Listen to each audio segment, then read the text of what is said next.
On va retourner dans Ésaïe. On a fait un petit bout de chemin dans Ésaïe pendant le confinement. Et puis, cette semaine, en passant, on continue les enregistrements. Et puis, je regardais, je ne me souviens plus quel jour, je pense que c'était soit mercredi ou jeudi, puis il y avait déjà une trentaine de visionnements quand même. Là, c'est plus comme c'était, où ça remplace la réunion. Ça fait qu'il y a quand même un bon nombre de personnes qui profitent là, de cette possibilité-là. Fait que je suis content de constater ça, que ça sert, et notre but, c'est que justement que ça serve, et que ça puisse servir aussi, que quelqu'un qui n'a pas l'habitude d'être en Église puisse entendre le message de la parole de Dieu comme on en a tous besoin. Si on faisait un sondage un peu partout et qu'on demandait aux gens qu'est-ce que ça veut dire être chrétien, les réponses varieraient énormément. Ça pourrait tourner autour d'être une bonne personne, avoir des bons principes de moralité, pratiquer une religion, aller dans une église. Probablement là, que ça ressemblerait à ça, ou peut-être aimer son prochain même, ça pourrait faire partie. Souvent, les chrétiens sont connus plus pour ce qu'ils font pas que ce qu'ils font comme les chrétiens, c'est des gens qui ne savent pas, qui ne mentent pas, qui sont honnêtes, etc. Maintenant, si je vous demandais qu'est-ce que c'est d'être chrétien, qu'est-ce que c'est, ou encore qu'est-ce que c'est l'Évangile, j'imagine que plusieurs auraient la bonne réponse. Hein? Quand on parle, entre autres, de la définition de l'Évangile, on a la tendance à tourner dans 1 Corinthiens 15. Hein, Paul, je vous rappelle, frère l'Évangile, puis comme ça a été annoncé, ainsi de suite, les versets 3 et 4. Là. Jésus qui est mort selon les Écritures, qui est enseveli, puis il est ressuscité le 3e jour selon les Écritures. Et ça, c'est ce qu'on pourrait dire une définition ou la définition standard de l'Évangile, le message qui est au centre, au cœur de la chrétienté.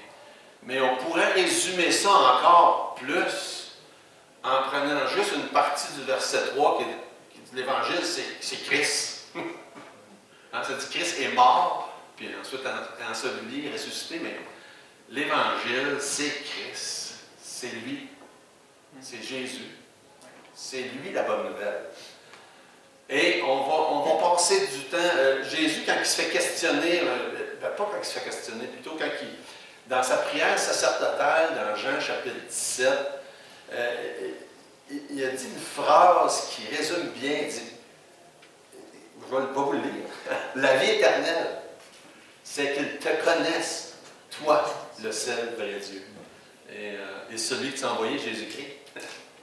La vie éternelle, c'est de connaître Dieu et de connaître Jésus. C'est assez bien défini dans ce verset-là de Jean 17.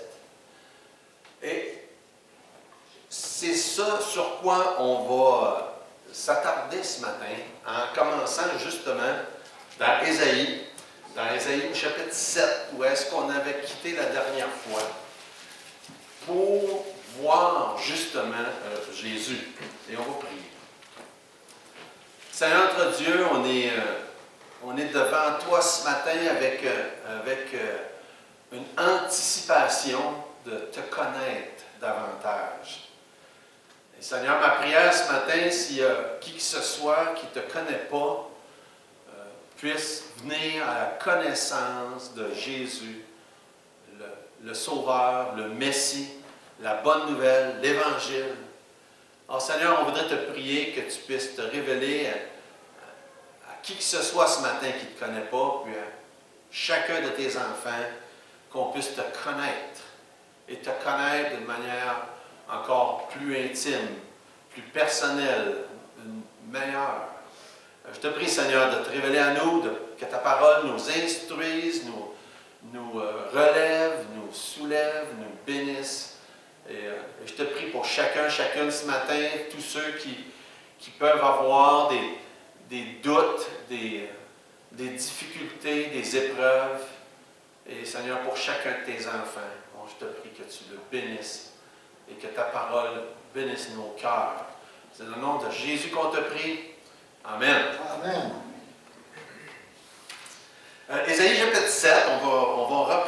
où est-ce qu'on avait laissé la dernière fois. Ça fait quand même quelques semaines de ça. Et puis, juste relire le verset 14 qu'on connaît tellement bien. C'est pourquoi le Seigneur lui-même vous donnera un signe. Voici, la Vierge deviendra enceinte, elle enfantera un fils, et elle lui donnera le nom d'Emmanuel. Il est question de la naissance, née d'une Vierge, du Messie, de Jésus, un des plus beaux passages prophétiques de toute la parole de Dieu. Et on a passé beaucoup de temps là-dessus la dernière fois. Je ne vais pas refaire ça. C'est juste qu'on part de là. Et cette belle prophétie-là, messianique, qui nous parle de Jésus, qui nous parle de Jésus comme sauveur, qui nous parle de Jésus de sa première venue, de son retour, qui nous parle de sa naissance. C'est une prophétie extraordinaire avec une grande portée dans le temps. Mais aussi, il y a une portée historique dans l'époque. Il y a beaucoup de détails. On ne va pas s'attarder sur tous les détails. Il y a des détails historiques concernant la naissance d'un enfant né d'Ésaïe avec sa deuxième femme après que la première est morte et qui est considéré comme l'accomplissement immédiat de cette prophétie-là à ce moment-là, que sa mère a, non pas comme Marie, conçue d'une manière surnaturelle, mais qu'elle était vierge avant de devenir enceinte. C'est le contexte de cette prophétie-là.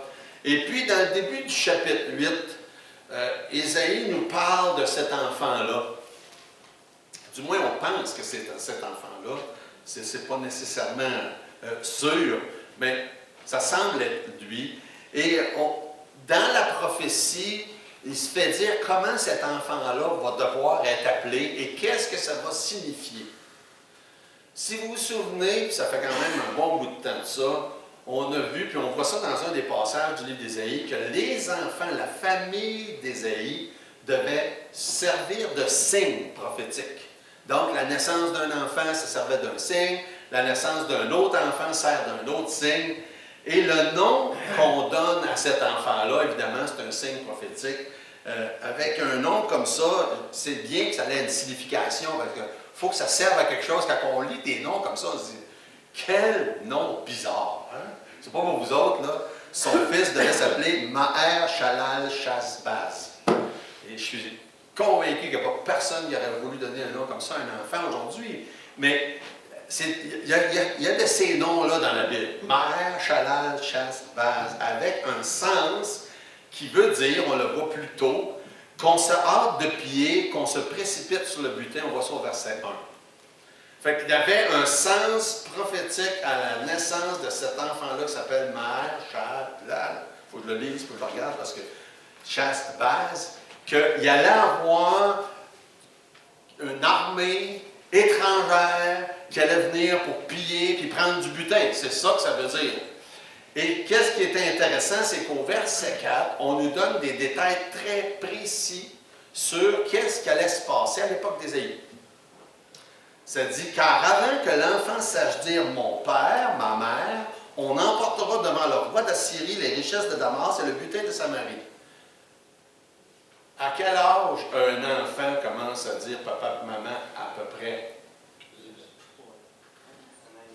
À peu près 1 an et demi, 2 ans. Hein? On va s'entendre, on va arrondir à 2 ans. Cette prophétie-là est précise à ce point-là. Littéralement, il se passe 2 ans entre sa naissance puis l'accomplissement de cette prophétie-là. C'est quelque chose. Littéralement. Là. Puis on le sait historiquement, on peut vérifier ça. Il naît en l'an 734 avant Jésus, puis en l'an 732 avant Jésus. Les chefs de Samarie et les chefs de la Syrie. Okay? Toujours démêler Syrie et Assyrie, c'est toujours bien mêlant. Hein? Le chef de Samarie, qui est le roi d'Israël, puis le chef de la Syrie se font tuer. 2 ans, littéralement, spécifiquement, après la naissance de ce jeune homme-là. Fait que ça, c'est impressionnant quand on considère ça. comment est-ce que, en même temps que c'est une prophétie à portée très lointaine concernant le Messie né d'une vierge Jésus, puis on sait que c'est clair, ça parle de lui, mais il y a aussi une application historique à cette époque-là, qui aussi plus loin, à la fin du chapitre 8, puis au début du chapitre 9, va pointer aussi vers Jésus.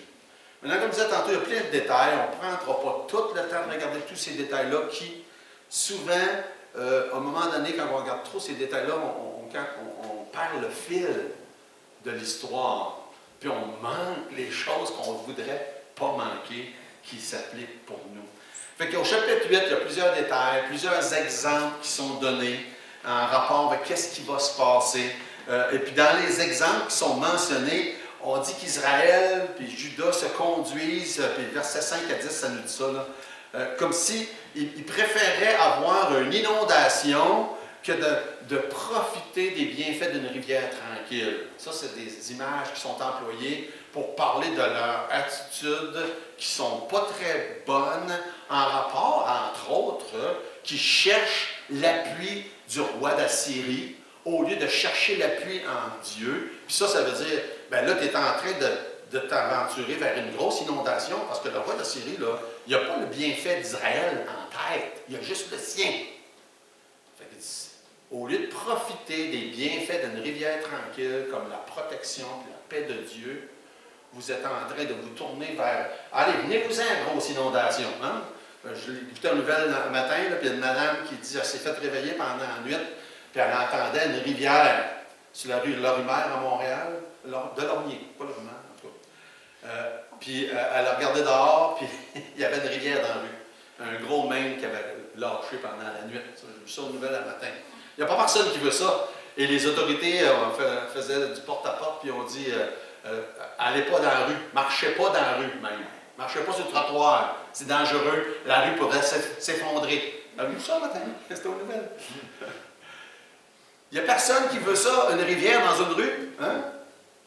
Une inondation, ceux qui ont déjà passé au travers de ça, c'est rien d'intéressant. Dieu dit mais au peuple, vous agissez comme si ça vous intéresse de vous faire inonder. C'est toute une image.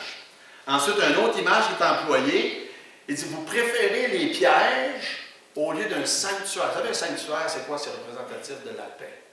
Il dit vous préférez les pièges au lieu des sanctuaires.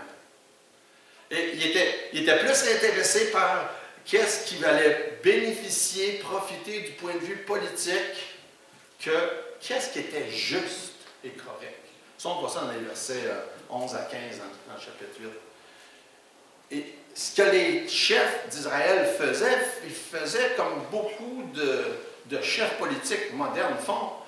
Ils régissaient leurs affaires selon des sondages. Qu'est-ce qui est populaire? Qu'est-ce qui fait l'affaire de tout le monde? Au lieu de qu'est-ce qui est correct, qu'est-ce qui est juste, qu'est-ce qui est bien, qu'est-ce qui honore Dieu, entre autres. Ça, et au chapitre 8, il y a un troisième exemple, et ça nous amène au chapitre 9, puis ça nous amène à notre sujet principal de ce matin.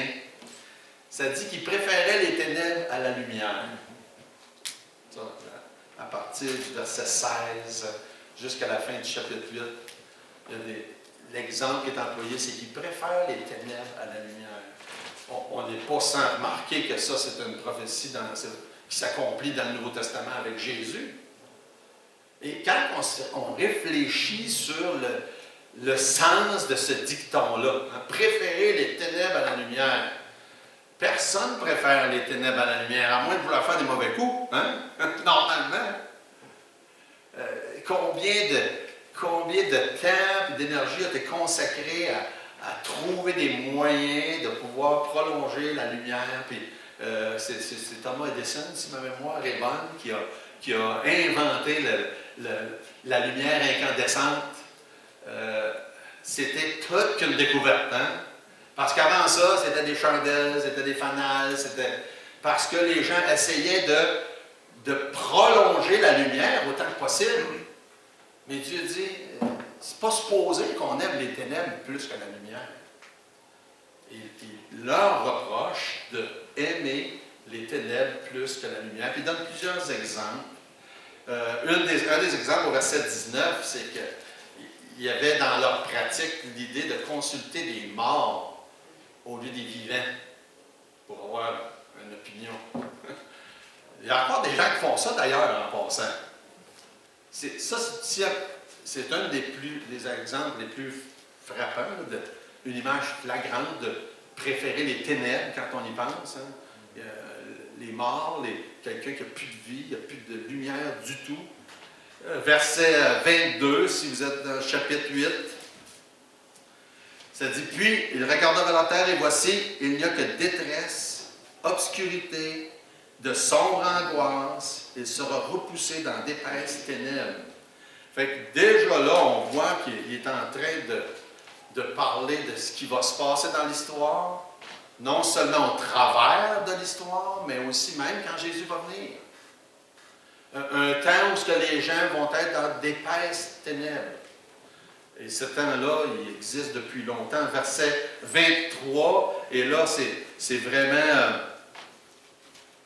ce verset-là, il est cité dans le Nouveau Testament. Verset 23, « Mais les ténèbres ne régneront pas toujours. » On peut dire « Amen » à ça. Les ténèbres ne régneront pas toujours. Même si les gens préfèrent les ténèbres à la lumière. C'est cité presque mot pour mot ce qui est là dans Matthieu. On va voir ça tantôt. Mais les ténèbres ne régneront pas toujours sur la terre où il y a maintenant des angoisses. Si les temps passés ont couvert d'opprobre le pays de Zabulon et le pays de Nephtali, les temps à venir couvriront la gloire, la contrée voisine de la mer, au-delà du Jourdain, le territoire des gentils. Et encore là, ça fait partie de ce genre de détails que quand on les lit, en passant au travers du livre d'Ésaïe, on se demande à quoi ça sert, ces détails-là. Mais quand ils nous sont cités plus loin dans les évangiles, là, on comprend à quoi ça sert. Parce que c'est cité, ça, dans l'évangile de Matthieu. Et ça c'est ce qui nous amène au beau chapitre 9. Et comme vous avez vu, on a passé assez vite au travers du chapitre 8 pour pas qu'on se perde dans tous ces détails-là historiques et qu'on manque les choses essentielles qu'on voudrait couvrir, qu'on voudrait soulever. Il n'y a rien de pas important, c'est tout important. Mais quand on arrive au chapitre 9 et qu'on comprend que le chapitre 8 fait juste nous amener là, on va passer plus de temps dans le chapitre 9. Les ténèbres ne régneront pas toujours. Et ça, c'est extraordinaire parce que même si à l'époque, quand Jésus est venu, les gens ont préféré les ténèbres à la lumière, un jour, il va y avoir que de la lumière parce que Jésus va être ici, il va régner personnellement, physiquement sur la terre pendant son règne de 1000 ans. Et on ne peut pas faire autrement que de voir une allusion à Jésus quand on voit ce qui est présenté là. Dans Jean chapitre 1, verset 4, ça dit, en parlant de la parole qui a été faite chair, qui a habité parmi nous, ça dit, verset 4, « En elle était la vie, et la vie était la lumière des hommes. La lumière, lui, dans les ténèbres, et les ténèbres ne l'ont point reçue. » Clairement, ces paroles-là de l'évangile de Jean font référence à ce que Ésaïe disait. Jean chapitre 3, verset 18, « Celui qui croit en lui n'est point jugé, mais celui qui ne croit pas est déjà jugé parce qu'il n'a pas cru au nom du Fils unique de Dieu. » Puis le verset 19, « Ce jugement, c'est que la lumière, Jésus, est venu dans le monde. Les hommes ont préféré les ténèbres à la lumière parce que leurs œuvres étaient mauvaises. » Comme je disais tantôt, la seule manière qu'on peut préférer les ténèbres à la lumière, c'est parce qu'on veut faire de quoi de pas correct. C'est tout. C'est la seule raison. Le peuple a vu la lumière parce que la lumière, c'est Jésus. Puis ont préféré ne pas recevoir, avoir de lumière. Vous savez comment est-ce que c'est des fois? On parle du Seigneur à quelqu'un puis ils ne veulent pas. Il y a des gens qui veulent littéralement mieux pas nous entendre parler parce qu'ils préfèrent rester dans les ténèbres. C'est exactement ce dont ça parle. La lumière, c'est Jésus. Il y a aussi question dans ces belles prophéties-là de qu'est-ce qui va se passer plus tard quand Jésus va revenir. Parce que comme par exemple dans le livre d'Apocalypse, et on voit ça d'un bout à l'autre de l'Apocalypse, fléau après fléau, puis ces fléaux annoncé d'avance, littéralement, tel que Dieu l'avait dit. Et les gens vont voir ça arriver et vont dire non, non, non, ça doit être le hasard ou peu importe. C'est peut-être juste le réchauffement de la planète ou c'est ci ou c'est ça. Au lieu de voir la lumière de la parole de Dieu puis de se repentir comme ça devrait.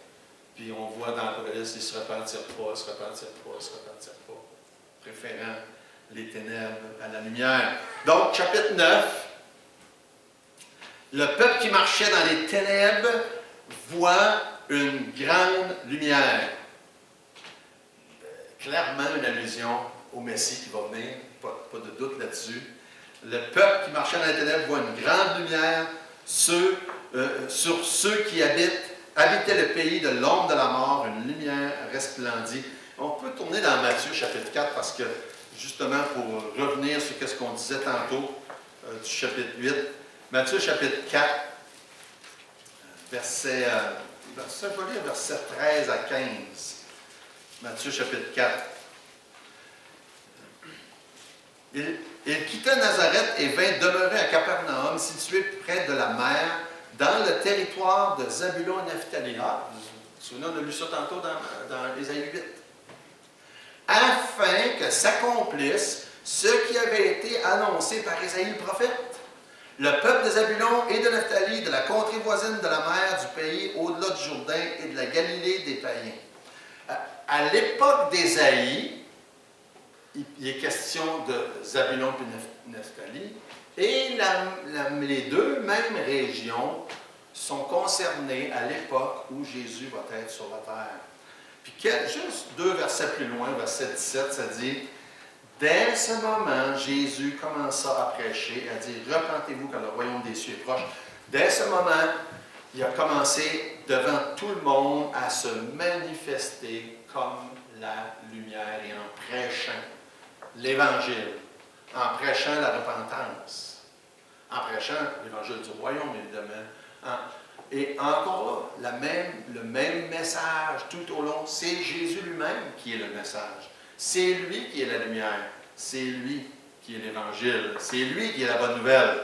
Fait que Jésus se manifeste comme Rédempteur, comme Messie, comme Sauveur, comme lumière du monde, tel qu'annoncé dans Ésaïe chapitre 8 et chapitre 9. Le Rédempteur qui va venir, le Seigneur, le Roi, le Seigneur des Seigneurs, le Roi des Rois, et la lumière du monde. Et, Jean chapitre 8, verset 12, Jésus leur parle de nouveau et dit « Je suis la lumière du monde. Celui qui me suit ne marchera pas dans les ténèbres, mais il aura la lumière de la vie. » Et quelques-uns des détails du début du chapitre 9 aussi correspondent à des événements historiques à l'époque d'Ésaïe. Mais on va juste les lire rapidement. Et quand on arrive au verset 5, là, il n'y a absolument aucun doute de quoi il est question. Juste lire rapidement les autres versets. « Tu rends le peuple nombreux, tu l'accordes des grandes joies. Il se réjouit devant toi comme on se réjouit à la moisson, comme on pousse des cris d'allégresse au partage du butin. Car le joug qui pesait sur lui, le bâton qui frappait son dos, la verge de celui qui l'opprimait, tu le brises comme à la journée de Madian. Car toute chaussure qu'on porte dans la mêlée et tout vêtement guerrier roulé dans le sang seront livrés aux flammes pour être dévorés par le feu. Car un enfant nous est né, un fils nous est donné, et la domination reposera sur son épaule. On l'appellera admirable, conseiller, Dieu puissant, Père éternel, Prince de la paix. Quel passage extraordinaire! Évidemment, c'est lu et relu pour annoncer la naissance de Jésus. Ça parle non seulement de sa première venue, ça parle aussi de son retour. Il est question de la domination. Domination, ça a rapport avec le royaume, en rapport avec le millénium. Le royaume qui avait été promis à David, on en a parlé justement, il me semble que c'était la semaine passée, le royaume tant attendu, et qui finalement s'est fait au travers de son fils, pas le royaume, je m'excuse, ça c'est une chose qu'on a parlé aussi la semaine passée, mais on avait parlé aussi de la construction du temple, qui faisait partie de la promesse de Dieu, qui faisait que son fils ferait, et que c'est au travers de la lignée de ce fils-là, Salomon, que le royaume, que le roi viendrait un jour. Le roi, évidemment, c'est Jésus. Fait que dans le verset 5, tout ça est inclus. Sa première venue, son retour, puis là, on dit 5 noms qui le concernent. Comme on le sait, les noms dans la Bible sont souvent pas nécessairement le nom que la personne porte, mais c'est des caractéristiques qui le représentent. Et on peut très bien voir ça dans ces 5 noms qui sont mentionnés. Il sera nommé admirable, conseiller, Dieu puissant, Père éternel, prince de la paix. S'il y avait juste ce verset-là, dans toute la Bible, qui nous montre clairement que ça parle de Jésus, on ne pourrait pas dire autre chose que Jésus est bel et bien le Messie, Jésus est bel et bien le Sauveur, il est bel et bien le Fils de Dieu, Dieu fait homme. Mais on sait très bien qu'il y en a beaucoup d'autres. Mais c'est si clair. Il y a tellement de choses. Vous savez, quand que les gens viennent à Jésus ou entendent parler de Jésus, la plupart des gens ont différentes attentes. On parle de ceux que ça les intéresse, bien sûr. Beaucoup de gens ne sont même pas intéressés d'en entendre parler. Mais on voit quelques différentes manières de s'approcher de Jésus. Et par exemple, dans Matthieu, on a l'attitude des scribes et des pharisiens, qu'on nous dit dans Matthieu chapitre 12, ça dit, ils ont venu à Jésus, ça dit, je vais juste le lire, quelques-uns des scribes et des pharisiens prirent la parole et dirent, Maître, nous voudrions te voir faire un miracle. Fait qu'il y a des gens qui viennent à Jésus, puis ce qu'ils veulent, c'est le spectacle, c'est de le voir faire quelque chose. Et Jésus n'était pas intéressé dans ça, on le voit dans sa manière de leur répondre. Il dit, je ne vous donnerai pas d'autres miracles que celui de Jonas. Et ensuite, on a l'exemple des fils de Zébédée, et ça c'est intéressant aussi. Ça dit au verset dans Marc 10, 35, les fils de Zébédée, Jacques et Jean, s'approchèrent de Jésus et lui dirent, Maître, nous voudrions que tu fasses pour nous ce que nous te demanderons. Des gens qui veulent voir Jésus faire des choses, puis il y a des gens qui s'approchent de Jésus parce qu'ils veulent que Jésus fasse des choses pour eux autres. Et c'est intéressant parce que leur attitude, qui n'est pas la meilleure attitude d'ailleurs, correspond à l'attitude de beaucoup de gens aujourd'hui. Ils veulent juste que Jésus fasse de quoi pour eux autres. Ils ne viennent pas à Jésus pour autre chose. Puis les charlatans modernes profitent de ce sentiment-là que les gens ont, puis annoncent aux gens, venez à Jésus, il va faire ci pour toi, venez à Jésus, il va faire ça pour toi. Hein? Moi, quand j'entends ces affaires-là, en tout cas, je ne suis même pas capable de vous exprimer quel sentiment que ça fait, là, parce que ça me dérange terriblement. Quand, par exemple, il y en a une couple qui dit ça, là, ils prêchent la cancellation de dette. C'est leur message. Puis ils disent ça de même. Venez à Jésus, il va canceller vos dettes. Est-ce que vous seriez intéressé à ça, vous autres? Hein? Moi, je serais le premier en ligne. Hein? Venir à Jésus, il va canceller les dettes. Puis là, il y en a qui font des témoignages de ça. Là. Ah, moi, il a cancellé ma dette de 32 000 puis l'autre, il a cancellé ma dette de 56 000 mais voyons donc. Mais c'est ça, ils viennent à Jésus ou d'autres qui prêchent les miracles. Venez à Jésus, vous allez être guéris. Venez à Jésus, etc. Comment il s'appelle? J'oublie tout le temps son nom, là. Monsieur Sourire, là. Oui, c'est ça. Joël Osteen. Il a trop un gros sourire. Il dit, vous allez être des champions. Là, Jésus, il va faire de vous un champion. Fait que les gens viennent à Jésus pour toutes sortes de choses. J'aime beaucoup, ça nous dit quelques Grecs. Hein? Quelques Grecs. Dans Jean chapitre 12. Les autres sont venus, puis savez-vous qu'est-ce qu'ils ont dit? Nous voudrions voir Jésus. On veut juste le voir. J'aime tellement ça. C'est ça qui devrait nous intéresser. Voir Jésus. Comme Jésus a dit, la vie éternelle, c'est de te connaître, toi le seul vrai Dieu, puis ton Fils. C'est tout. Et c'est mon seul but ce matin. Puis vous savez, je pensais à ça. Au travers des années, on prêche, en prêchant régulièrement la Bible, on perd des fois on perd le focus de ça. On peut parler tellement de sujets variés en prêchant au travers on peut parler de la vie sainte, on peut parler de tels sujets en rapport avec la doctrine. Et des fois, on perd le focus que notre but premier, principal, devrait toujours de voir Jésus. De centrer notre attention sur lui. Il est le message.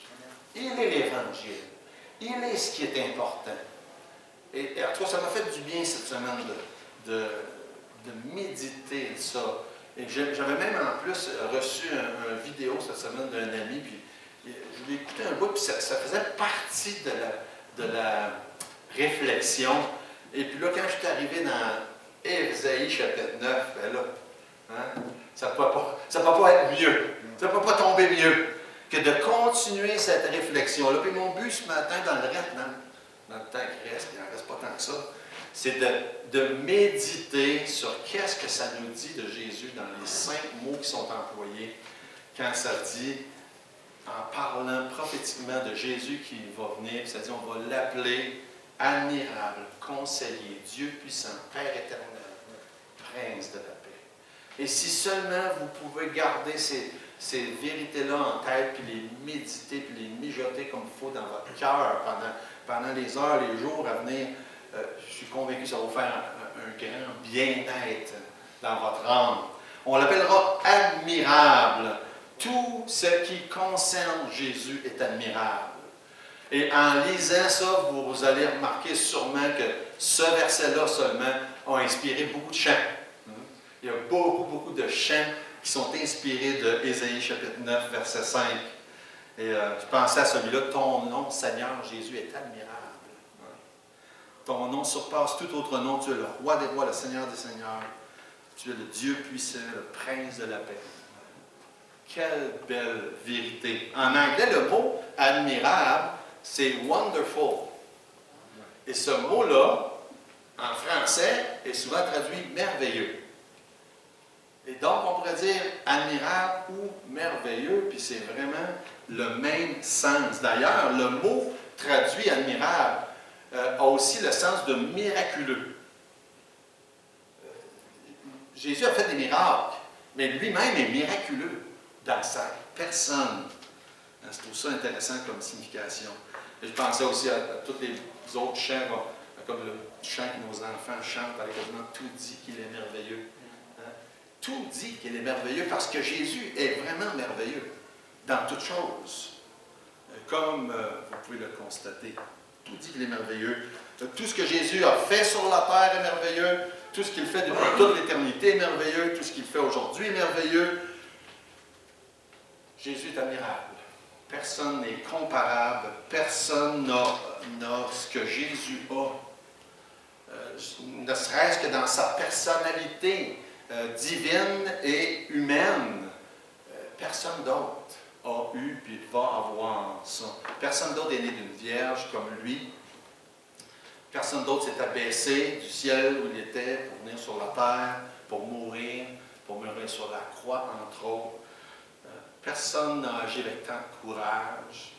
Et Jésus est admirable. Tout ce qu'il dit, tout ce qu'il fait est admirable. Et on pourrait juste, pendant des heures, énumérer des caractéristiques qui fait de Jésus qu'il est merveilleux, admirable. Le prochain, c'est conseiller. Et c'est intéressant parce que les 3 personnes de la Trinité n'ont pas besoin de conseil personne. On comprend que Dieu n'a pas besoin de conseil. Mais on dit de Jésus qu'il est conseiller.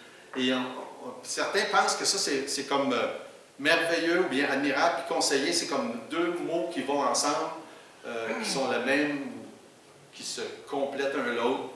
Par exemple, dans Ésaïe 28, 29, ça dit « Cela aussi vient de l'Éternel des armées, admirable est son conseil. » Okay? En parlant de Jésus, évidemment, admirable est son conseil. Et encore là, c'est difficile de comprendre comment Dieu pourrait avoir besoin de conseils. c'est clair que ce n'est pas dans ce sens-là, mais c'est aussi pour nous montrer l'égalité dans la divinité, l'égalité de Jésus et du Père et du Saint-Esprit. Il fait partie des décisions, il fait partie de la création, de la rédemption, de tout. Et il est conseiller dans ce sens-là. Un conseiller, c'est quelqu'un de confiance, quelqu'un qu'on estime l'opinion. Mais encore là, de décortiquer puis de différencier la part des trois personnes de la Trinité, c'est infaisable. Mais aussi, il est aussi conseiller dans la mesure où il conseille les êtres humains. Et ça, c'est intéressant aussi. Hein? Il a conseillé les gens de se repentir, à croire, se reposer en lui, ne plus pécher, obéir, vivre humblement, aimer son prochain, prier, être prudent, généreux.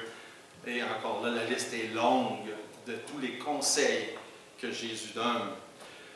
Admirable, conseiller, Dieu puissant. Est-ce qu'il y a encore un doute? Il y a des gens qui ont des doutes, hein, vous savez ça, les grandes sectes, les témoins de Jéhovah, les Mormons et bien d'autres disent que Jésus n'est pas Dieu. S'il y avait juste ce verset-là. Hein, s'il y avait juste ce verset-là. Mais il n'y a pas juste ce verset-là. Dieu puissant. Jésus possède toutes les qualités de Dieu qu'on connaît. Toutes. Que ce soit la création, le fait qu'il soutient toutes choses, guérir des malades, ressusciter les morts. Jésus possède toutes les qualités du Dieu puissant.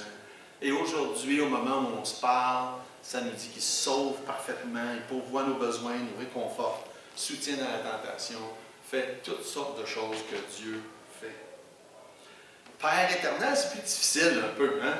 Comment se fait Père éternel? Puis encore là, quand il y a des, vous savez, quand il y a des questions ou des points difficiles dans la Bible, c'est là où on a les plus longues explications. Hein, parce que là, on essaie d'expliquer qu'est-ce qu'on ne comprend pas, ça prend du temps. Je vais vous dispenser de ça ce matin. Pas de longues explications, c'est juste une autre appellation pour nous montrer l'égalité dans la Trinité. Et il n'y a pas beaucoup plus que ça qu'on peut dire, ou que je peux dire, à l'égard du fait que ça dit on l'appellera Père éternel. On va passer le reste du temps sur le dernier des cinq. Prince de la paix. Parce que ça nous concerne plus personnellement, directement.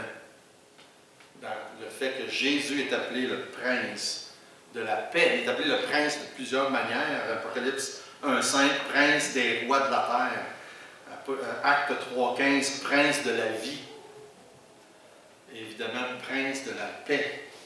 Prince, allusion à la souveraineté, à sa qualité de roi, de roi des rois, de prince. Dans Acte 5, 31, ça dit Dieu l'a élevé par sa droite comme prince et sauveur pour donner à Israël la repentance et le pardon des péchés.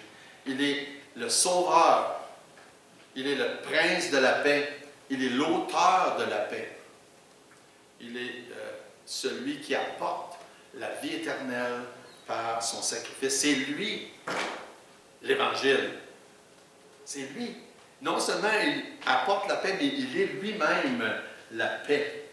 Comme ça, vous regardez dans Éphésiens 2, tantôt Luc disait dans Éphésiens 3, on a un bel exemple d'une belle prière, c'est vrai. Et dans Éphésiens 2, on a un beau passage qui nous parle de la paix. C'est tellement un beau passage de ça. Et on va juste lire quelques-uns de ces versets-là en conclusion. Éphésiens chapitre 2, verset 14. Car il est notre paix.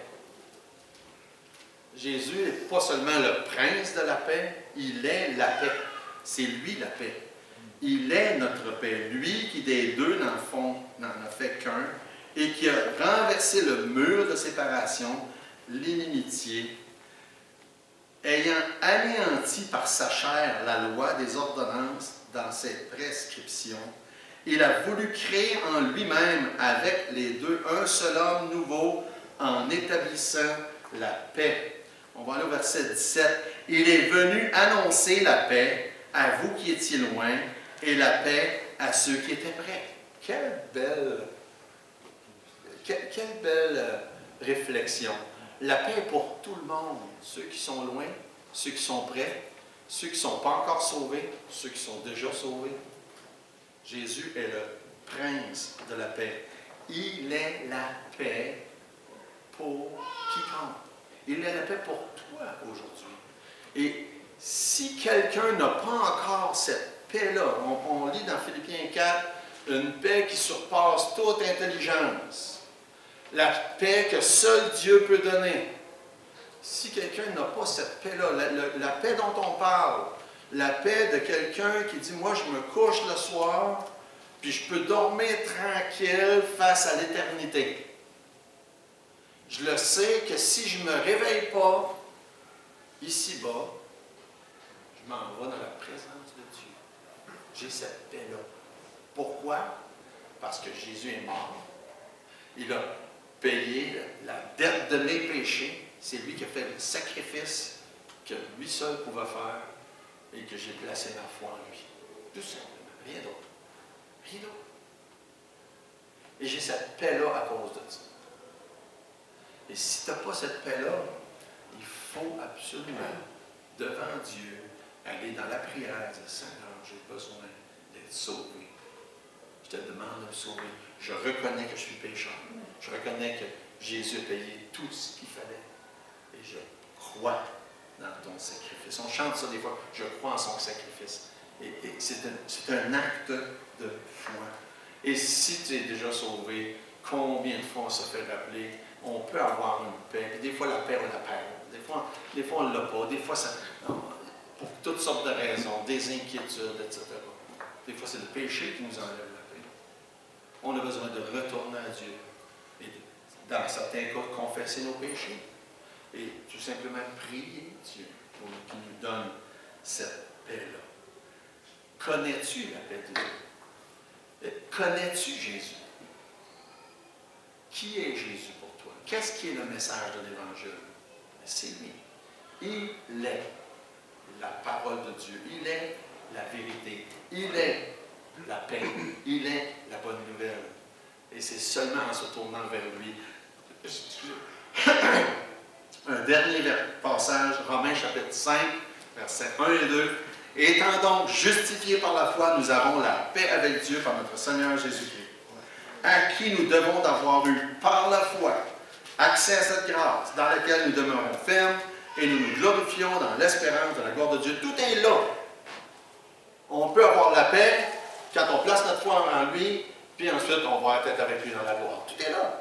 Dans ces beaux versets-là, Romains chapitre 5, versets 1 et 2. On va prier. Notre Dieu, merci. Merci pour Jésus. Merci pour notre bien-aimé Sauveur. Merci pour Jésus qui est admirable, conseiller, Dieu puissant, Père éternel, Prince de la paix, Sauveur, Rédempteur, Intercesseur, Roi, Prince. Et on pourrait continuer comme ça longtemps.